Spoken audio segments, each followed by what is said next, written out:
At this point, it is time to form the piece of cane into a blank.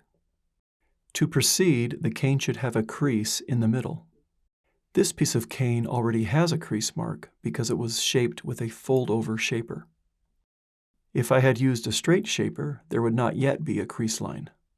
Most cane is 120 millimeters in length, so you will need to find and mark the center of the cane at 60 millimeters.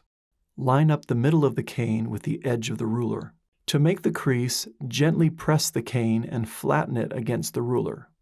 Bend the cane to about 90 degrees. Make sure you have a good crease.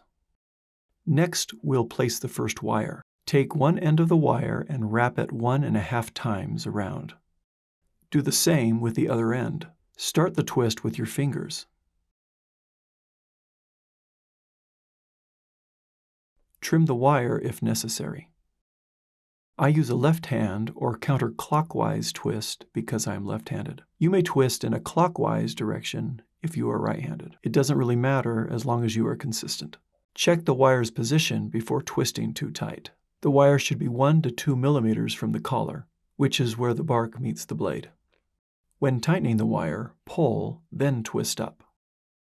Do not pull and twist at the same time, because that tends to stretch and may break the wire. If the wire breaks, simply replace it with a new one.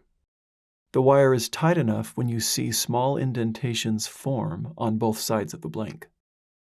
Another test for tightness is to move the stem up and down. It's tight enough if just the stem moves.